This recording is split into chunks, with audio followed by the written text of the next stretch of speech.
ಎಲ್ರಿಗೂ ನಮಸ್ಕಾರ ಬಸ್ಸು welcome back to Sagar stories. ಮಗ ನನ್ನ ಮ್ಯಾಚ್ನ ಇಂಡಿಯಾ ಸೋಲ್ತಾ ಇದ್ದಂಗೆ ನನಗೆ ಗೊತ್ತಾಯಿತು ಈ ಸೀರೀಸು ಇಂಡಿಯಾಗೆ ಅನ್ಕೊಂಡಷ್ಟು ಈಸಿ ಇಲ್ಲ.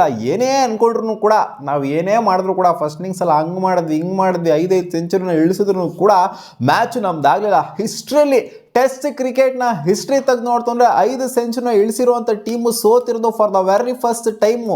ಏನೇನೇನೋ ವಿಚಿತ್ರವಾಗಿರುವಂಥ ದಾಖಲೆಗಳು ವರ್ಷ ದಾಖಲೆಗಳೆಲ್ಲ ನಮ್ಮ ಇಂಡಿಯಾ ಮಾಡಿದ್ದು. ಬ್ಯಾಟಿಂಗ್ ಸಖತ್ತಾಗಿ ಆಡಿದ್ರು ಕೂಡ ಗೆಲ್ಲಕ್ಕಾಗದಿರುವಂಥದ್ದು ಇದೇ for the very first time ಆಗಿದೆ. 5 ಸೆಂಚುರಿಗೂ ನಂಬಕ್ಕಾಗಲ್ಲ. 5 ಸೆಂಚುರಿ ಹೊಡೆದ್ರು ಕೂಡ ಮ್ಯಾಚ್ ನಾವು ಗೆಲ್ಲೋದಕ್ಕೆ ಆಗಿಲ್ಲ ಅಂತ ಅಂದರೆ ಸೊ ಏನು ರೀಸನ್ಸು ಕೊಟ್ಟಿದ್ದಾರೆ ಶುಭ್ಮನ್ ಗಿಲ್ನ ಪೋಸ್ಟ್ ಮ್ಯಾಚಲ್ಲಿ. ಏನು ರೀಸನ್ನು ನಾವು ಸೋಲೋದಕ್ಕೆ ಏನು ಮೇನ್ ರೀಸನ್ ಆಯಿತು ಅಂತಂದರೆ ಸ್ಲಿಪ್ಪಲ್ಲಿ ಕ್ಯಾಚ್ಗಳನ್ನ ಬಿಟ್ಟಿದ್ದು. ಎಲ್ಲ ಕಡೆ ಕ್ಯಾಚ್ನ ಬಿಟ್ಟಿರೋದೊಂದು 5-6 ಕ್ಯಾಚ್ಗಳನ್ನಂತೂ ಪಕ್ಕಾ ಬಿಟ್ಟಿದ್ದಾರೆ. ಜಾಸ್ವಾಲ್ ಒಂದು 3-4 ಕ್ಯಾಚ್ನ ಬಿಟ್ಟಿದ್ದಾರೆ. ಎಲ್ಲೋದನ್ನು ಕೂಡ ಕ್ಯಾಚ್ ಬಿಡ್ತಾರೆ ಜಾಸ್ವಾಲು. ಸೊ ಒಂಥರ ಆ ಒಂದು ಹ್ಯಾಂಡ್ಸ್ ಏನಿದೆ ಅದು ಅಲ್ಲಾಡ್ತಾ ಇದೆ, ಅದ್ರೋಗ್ತಾ ಇದೆ. ಸೊ ಈ ಕ್ಯಾಚ್ ಡ್ರಾಪ್ಗಳೆಲ್ಲ ಏನಿದೆ ಸೊ ಇದೇ ನಮಗೆ ಮೇಯ್ನು ಸೋಲೋದಕ್ಕೆ ಕಾರಣವಾಯಿತು ಅಂತ ಹೇಳಿದರೆ. ಆ್ಯಂಡ್ ನಮ್ಮ ಬಾಟಮ್ಮು ಕಾಂಟ್ರಿಬ್ಯೂಟ್ ಮಾಡದೇ ಇರೋದು. ನಮ್ಮ ಬಾಟಮ್ 4 ಇದ್ದಾರೆ, ಟೈಲ್ ಏನಿದೆ. ಟೈಲ್ನ ನಾವು ಜಾಸ್ತಿ ಹೇಳಬಾರ್ದು ಗುರು. ಟೈಲ್ ಏನು ಅವರು ಬೌಲಿಂಗ್ ಮಾಡೋದಕ್ಕೆ ಇರೋದು, ಅವ್ರು ಬ್ಯಾಟಿಂಗ್ ಮಾಡೋದಕ್ಕೆ ಇರೋದು ಅಂತ ಕೇಳಿದ್ರೆ ಅವರು ಕಾಂಟ್ರಿಬ್ಯೂಟ್ ಮಾಡೋರಲ್ಲ ಗುರು. ಅವರೇ ಒಂದು 70 ರನ್ ಕಾಂಟ್ರಿಬ್ಯೂಟ್ ಮಾಡಿದ್ರಲ್ಲ ಅಲ್ಲಿ ಫಸ್ಟ್ ಇನ್ನಿಂಗ್ಸಲ್ಲಿ. ವೋಕ್ಸು ಮತ್ತು ಕಾರ್ಜೆಲ್ಲ ಸೇರ್ಕೊಂಡು ಇಬ್ಬರು ಕೂಡ ಕಾಂಟ್ರಿಬ್ಯೂಟ್ ಮಾಡಿದ್ರಲ್ಲ. ಸೊ ಆ ಥರ ನಾವಿಲ್ಲಿ ಎಕ್ಸ್ಪೆಕ್ಟ್ ಮಾಡ್ತೀವಿ. ಶಾರ್ದುಲ್ ಠಾಕೂರ್ ಹಾಕೊಡ್ರೋದು ಏನಕ್ಕೆ? ಶಾರ್ದುಲ್ ಠಾಕೂರ್ ಏನಕ್ಕೆ ಹಾಕಬೇಕಾಗಿತ್ತು? ನಿತೀಶ್ ಕುಮಾರ್ ರೆಡ್ಡಿ ಇದ್ರಲ್ಲ, ವಾಷಿಂಗ್ಟನ್ ಸುಂದರ್ ಇದ್ರಲ್ಲ, ಅವ್ರನ್ನೇ ಹಾಕೊಂಬೋದಾಗಿತ್ತಲ್ವ, ಅವರೇ ಚೆನ್ನಾಗಿ ಆಡಿರೋದಲ್ವಾ ಅಂತ ಅನಿಸುತ್ತೆ ಈ ಟೈಮಲ್ಲಿ. ಶಾರ್ದುಲ್ ಠಾಕೂರ್ನ ನೆಕ್ಸ್ಟ್ ಮ್ಯಾಚು ಕೂರಿಸುವಂಥ ಎಲ್ಲ ಸಾಧ್ಯತೆ ಇದ್ದಿದ್ದು ಕಾಣಿಸ್ತಿದೆ. ಯಾಕೆಂದರೆ ಒಂದು ಇನ್ನಿಂಗ್ಸಲ್ಲಿ 4 ರನ್ ಹೊಡೆದವ್ರೆ, ಒಂದು ಇನ್ನಿಂಗ್ಸಲ್ಲಿ 1 ರನ್ ಹೊಡೆದವ್ರೆ.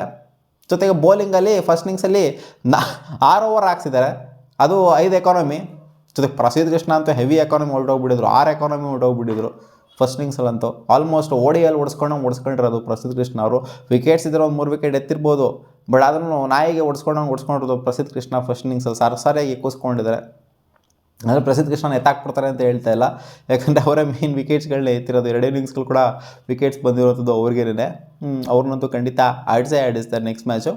ಬಟ್ ಶಾರ್ದುಲ್ ಠಾಕೂರ್ನ ಕೂರಿಸ್ತಾರೆ. ಯಾಕಂದರೆ ಸೆಕೆಂಡ್ ಇನ್ನಿಂಗ್ಸಲ್ಲಿ ನೋಡ್ತು ಅಂದರೆ ಸೆಕೆಂಡ್ ಇನ್ನಿಂಗ್ಸಲ್ಲಿ 10 ಓವರ್ ಬೌಲಿಂಗ್ ಹಾಕ್ಸಿದ್ದಾರೆ, ಅದರಲ್ಲಿ 2 ವಿಕೆಟ್ನ ಎತ್ಕೊಂಡು ಕೊಟ್ಟಿದ್ದಾರೆ. ಸೊ ಇಲ್ಲಿ ನಿತೀಶ್ ಕುಮಾರ್ ರೆಡ್ಡಿ ಹೇಗೆ ನೋಡೋಕೆ ಹೋಯ್ತು ಅಂತಂದರೆ ಅಲ್ಲಿ ಬಾರ್ಡರ್ ಗವಾಸ್ಕರ್ ಟ್ರೋಫಿ ನಿತೀಶ್ ಕುಮಾರ್ ರೆಡ್ಡಿನೂ ವಿಕೆಟ್ಸ್ನ ಎತ್ತಿದ್ದಾರೆ. ಆ್ಯಂಡ್ ಬ್ಯಾಟಿಂಗಲ್ಲಿ ಸಖತ್ತಾಗಿ ಕಾಂಟ್ರಿಬ್ಯೂಟ್ ಮಾಡಿದ್ದಾರೆ, ನಿಂತ್ಕೊಂಡು ಅಲಚ್ಚಾಗಿ ಆಡಿದ್ದಾರೆ, ಸೆಂಚುರಿ ಎಲ್ಲ ಹೇಳ್ತಿದ್ದಾರೆ.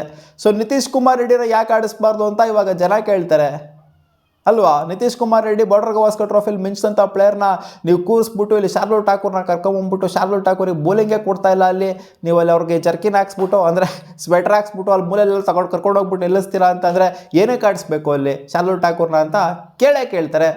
ಬ್ಯಾಟಿಂಗ್ ಡಿಪಾರ್ಟ್ಮೆಂಟ್ ಬಗ್ಗೆ ಡೌಟೇ ಇಲ್ಲ ಗುರು. ಬ್ಯಾಟಿಂಗ್ ಡಿಪಾರ್ಟ್ಮೆಂಟ್ನ ಏನೂ ಅಲ್ಲಿ ಅಲ್ಲಾಡಿಸೋವಂಥದ್ದೆಲ್ಲ ಏನೂ ಇಲ್ಲ. ಬ್ಯಾಟಿಂಗ್ ಎಲ್ಲ ಸಖತ್ತಾಗೇ ಆಡಿದ್ದಾರೆ. ಬಟ್ ಈ ಟೈಲ್ ಏನಿದೆ, ಟೈಲ್ ಕಾಂಟ್ರಿಬ್ಯೂಟ್ ಮಾಡಿಲ್ಲ.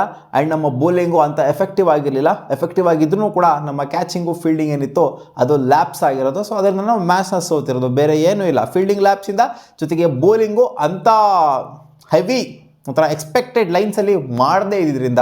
ಅಂಡ್ ಹೋಗ್ಲಿ ಬುಮ್ರಾ ಒಂದು ಪಾಸಿಟಿವ್ ಇದ್ದಾರೆ. ಫಸ್ಟ್ ಇನ್ನಿಂಗ್ಸಲ್ಲಿ 5 ವಿಕೆಟ್ನ ಎತ್ತಿದ್ದಾರೆ ಅಂತಂದರೆ ಸೆಕೆಂಡ್ ಇನ್ನಿಂಗ್ಸಲ್ಲಿ ಅಂತ ಎಕ್ಸ್ಪೆಕ್ಟೆಡ್ ಲೈನ್ಸಲ್ಲಿ ಬೌಲಿಂಗ್ ಬರಲಿಲ್ಲ. ಬಂದರೂ ಕೂಡ ಒಂಥರ ಏನು ಎಕ್ಸ್ಪೆಕ್ಟ್ ಮಾಡೋಕ್ಕಾಗತ್ತಾ? ಬುಮ್ರಾ ಎಲ್ಲ ಪ್ರತಿಯೊಂದು ಇನ್ನಿಂಗ್ಸಲ್ಲೂ ಕೂಡ 5 ಎತ್ತಬೇಕು ಅಂತ ಎಕ್ಸ್ಪೆಕ್ಟ್ ಮಾಡೋಕ್ಕಾಗತ್ತಾ? ಅದು ಆಗೋದಿಲ್ಲ. ಆ್ಯಂಡ್ ಬುಮ್ರಾ ಅವರು ಇನ್ನು ಗೊತ್ತಿರೋದೇ ಅವ್ರು 3 ಮ್ಯಾಚ್ ಮಾತ್ರ ಆಡ್ತಾರೆ ಅಂತ. ಇನ್ನು 1 ಮ್ಯಾಚ್ ಆಗ್ಬಿಟ್ಟಿದ್ದಾರೆ, 2 ಮ್ಯಾಚ್ ಎಲ್ಲ ಆಡ್ತಾರೆ ಆಡ್ತಾರೆ ಅಂತ ಗೊತ್ತಿಲ್ಲ. ಯಾವಾಗ ಆಡ್ತಾರೆ ಅಂತ, ಯಾವ ಮ್ಯಾಚ್ನ ಆಡಿಸ್ತೀವಿ ಅಂತ ನಮಗೂ ಗೊತ್ತಿಲ್ಲ ಅಂತ ಕೋಚ್ ಹೇಳ್ತಾರೆ. ಸೊ ಇದೆಲ್ಲ ನೋಡ್ತು ಅಂದರೆ ಸೀರೀಸು ಯಾಕೋ ನಮಗೆ ಕಷ್ಟಕರವಾಗಿಯೇ ಕಾಣಿಸ್ತಾ ಇದೆ. ಈ ಕಡೆ ಬುಮ್ರಾನೂ ಇರೋದಿಲ್ಲ 1-2 ಮ್ಯಾಚು ಅಂತಂದರೆ. ಆಲ್ರೆಡಿ 1 ಮ್ಯಾಚ್ ಸೀಲ್ಡ್ ಔಟ್ ಮಾಡಿಬಿಟ್ಟಿದ್ದಾರೆ ಇವಾಗ ಇವರು. ಇನ್ನೊಂದು 2 ಮ್ಯಾಚ್ ಇರೋದಿಲ್ಲ ಅಂತಂದರೆ ಬುಮ್ರಾನೇ ಇಲ್ಲ ಅಂತಂದರೆ ಇನ್ನು ಹರ್ಷದೀಪ್ ಸಿಂಗ್ ಇದ್ದಾರೆ, ಆ ಕಡೆಯಿಂದ ಹರ್ಷಿತ್ ರಾಣಾ ಇದ್ದಾರೆ. ಸೊ ಇವರಿಬ್ಬರಲ್ಲಿ ಯಾರನ್ನ ಆಡಿಸ್ತಾರೆ? ಅವ್ರು ಎಫೆಕ್ಟಿವ್ ಆಗಿ ಕಾಣಿಸ್ತಾರೆ, ಇವ್ರ ಥರ ಎಫೆಕ್ಟಿವ್ ಆಗಿ ಕಾಣಿಸ್ತಾರೆ. ಬುಮ್ರಾ ಇದ್ದಾರೆ ಅಂತಂದರೆ ಅಟ್ಲೀಸ್ಟ್ ಯಾರು ಪಡ್ತಾರೆ ಇಂಗ್ಲೆಂಡ್ ಅವರು. ಯಾರು ನೋಡಿ ಪ್ರಸಿದ್ಧ ಕೃಷ್ಣಗೂ ಎದುರು ಕೊಡಲ್ಲ ಇಂಗ್ಲೆಂಡ್ ಅವರು. ಈ ಕಡೆ ಶಾರ್ದುಲ್ ಠಾಕೂರ್ಗಂತೂ ಕೇಳಂಗೇ ಇಲ್ಲ. ಸಿರಾಜ್ಗೂ ಅಂತ ಹೆವಿ ಏನು ಭಯಾಗಿ ಎಲ್ಲ ಏನೂ ಕಾಣಿಸ್ತಲ್ಲ. 27-28 ಓವರ್ ಬೌಲಿಂಗ್ ಮಾಡಿದ್ರೆ ಸಿರಾಜಣ್ಣ ನೆನ್ನೆ ಬೌಲಿಂಗ್ ಮಾಡಿ ಸುಸ್ತಾಗಿ ಹೋಗ್ಬಿಟ್ರೆ ಹಿಂಗೇನೆ. ಒಟ್ಟಲ್ಲಿ ಒಂದು ರಿದಮ್ ಅಂತೂ ಇದೆ ಸಿರಾಜಣ್ಣನ ಬೌಲಿಂಗಲ್ಲಿ. ಆ ಒಂದು ಎನರ್ಜಿ ಪಂಪ್ಡಪ್ಪು ಅದೆಲ್ಲ ಇದೆ. ಬಟ್ ಆ ಸ್ಲೆಡ್ಜಿಂಗ್ ಅದು ಇದು ಎಲ್ಲ ಇದೆ. ಬಟ್ ವಿಕೆಟ್ಸ್ ಬರ್ತಾಯಿಲ್ಲ ಅಂತ ನಾವು ಎಕ್ಸ್ಪೆಕ್ಟೇಷನ್ ಇಟ್ಕೊಂಡಿರೋಂಥ ವಿಕೆಟ್ಸ್ಗಳು ಬರ್ತಾಯಿಲ್ಲ ಅವ್ರಿಗೂ ಕೂಡ. ಸೊ ಅವರೇ ಒಂಥರ ಪಂಟ್ರಾಗಿ ಹೋಗ್ಬಿಡ್ತಾರೆ ಅಷ್ಟೇ. ಬುಮ್ರಾ ಇಲ್ಲಾಂದ್ರೆ ಸಿರಾಜಣ್ಣನೇ ಪಂಟ್ರ ಅನ್ಕೋಬೇಕು ನಾವು. ಸೊ ನೋಡೋಣ ಏನಾಗ್ತದೆ ಅಂತ. ಒಟ್ಟಲ್ಲಿ ಈ ಸೀರೀಸ್ ಏನಿದೆ ಇಂಡಿಯಾ ಈಸಿ ಅಂತೂ ಖಂಡಿತ ಇಲ್ಲ. ಆಫ್ಟರ್ ದಿಸ್ ಫಸ್ಟ್ ಮ್ಯಾಚ್ ನೋಡ್ತು ಅಂದರೆ 5 ಸೆಂಚುರಿ ಹೊಡೆದ್ರೂ ಕೂಡ ನಾವು ಗೆದ್ದಿಲ್ಲ ಅಂತಂದರೆ ಇನ್ನು ಏನು ಮಾಡಬೇಕು ನಮಗೆ ಅಂತ ಗೊತ್ತಾಗ್ತಾ ಇಲ್ಲ. ಅಂದರೆ ಬೌಲಿಂಗಲ್ಲಿ ಮಾಡಬೇಕಾಗಿರೋದು ಗೊತ್ತು, ಫೀಲ್ಡಿಂಗ್ ನೆಟ್ಟಿಗೆ ಮಾಡಬೇಕು, ಕ್ಯಾಚಿಂಗ್ ನೆಟ್ಟಿಗೆ ತೊಗೋಬೇಕು, ಜೊತೆಗೆ ಬೌಲಿಂಗ್ ನೆಟ್ಟಿಗೆ ಹಾಕಬೇಕು ಅಂತ. ಬೌಲಿಂಗು ಸ್ವಲ್ಪ ಆ ಒಂದು ಅಟ್ಯಾಕಿಂಗ್ ಫೀಲ್ಡಿಂಗ್ ಅಪ್ರೋಚ್ನೂ ಕೂಡ ಇರಬೇಕಾಗತ್ತೆ. ಕ್ಯಾಪ್ಟನ್ಸಿನೂ ಕೂಡ ಇಲ್ಲಿ ಇಂಪಾರ್ಟೆಂಟ್ ಆಗುತ್ತೆ.